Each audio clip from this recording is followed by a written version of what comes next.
Bonjour Renaud. Bonjour Joël. On va faire le tour de l'actualité Oui. avec nos journaux. Allez, top, c'est parti. Les conditions du retour du PDCI au RHDP se mettent en place progressivement. Oui, c'est ce qu'avance le matin, selon le confrère, après la main tendue du président Alassane Ouattara qui avait invité il y a peu le PDCI à revenir au sein de la famille des Oufouettistes. Les démarches sont en cours pour faire aboutir ce projet. À en croire le quotidien, dans cette perspective, les échanges entre les acteurs des deux blocs se font de plus en plus réguliers et au vu de tous. Plus de précisions dans le matin. Et on reste avec le même sujet et on nous le dit qu'Henri Konan Bédier n'est pas très chaud pour le retour du PDCI au RHDP. Eh bien, c'est ce qu'indique à son tour Soir Info, selon le confrère, à travers les réformes qu'il a entreprises récemment au sein du vieux parti. Le président du PDCI démontre clairement qu'il n'a pas l'intention de revenir au sein de la famille des Oufouettistes. À en croire le confrère, ces structures qu'il a lancées et surtout les nouveaux acteurs qu'il a mis au devant de la scène politique indiquent plutôt qu'il prépare la présidentielle de 2025. Plus de précisions dans Soir Info. Et le retour de Laurent Gbagbo en Côte d'Ivoire pourrait fragiliser l'alliance entre ses partisans et le PDCI.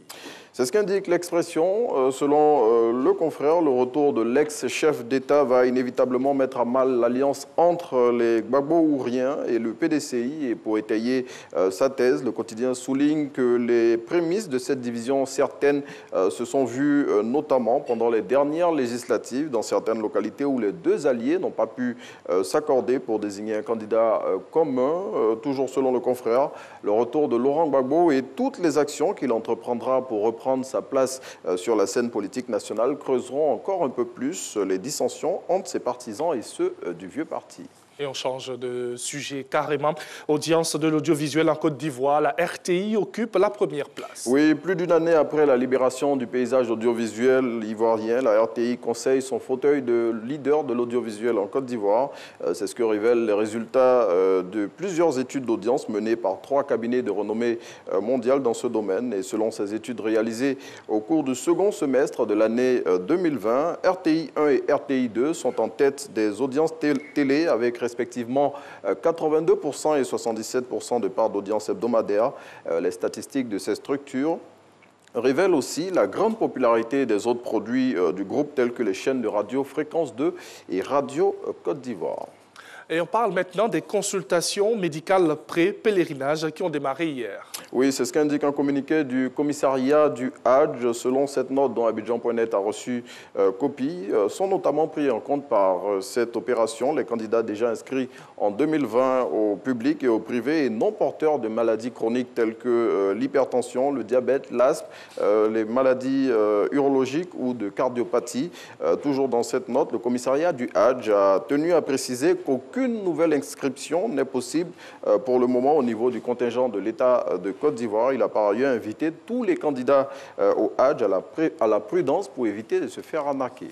Allez, on change encore de sujet. Là, cette fois-ci, on parle sport. Organisation de la CAN 2023. Le torchon brûle entre le ministère des Sports et le COCAN. C'est ce que révèle l'intelligent d'Abidjan avec cette une assez évocatrice. L'État n'a pas pour mission l'organisation opérationnelle de la compétition. Ces mots, selon le confrère, sont la réponse de Lambert Fé-Kessé, président du comité d'organisation de la Coupe d'Afrique des Nations 2023, au ministre Dan Paulin, qui avait indiqué récemment qu'il mettrait en place une nouvelle structure pour l'organisation de la 34e édition du tournoi continental dans notre pays. Plus de précisions dans l'intelligent d'Abidjan. Et on referme la revue de presse au nord de la Côte d'Ivoire avec ce fait, un éléphant qui trouble la quiétude des populations d'un village. Bameledougou, c'est le nom de cette localité située dans la sous-préfecture de Dabakala où ce pachyderme cause de nombreux dégâts depuis près de 2 semaines. Désemparés face à la présence menaçante et inquiétante du mastodonte, eh bien, les populations, selon l'expression, demandent l'intervention des autorités compétentes.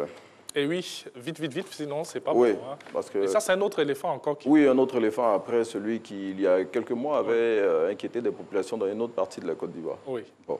enfin. L'emblème de la Côte d'Ivoire continue à faire des vagues.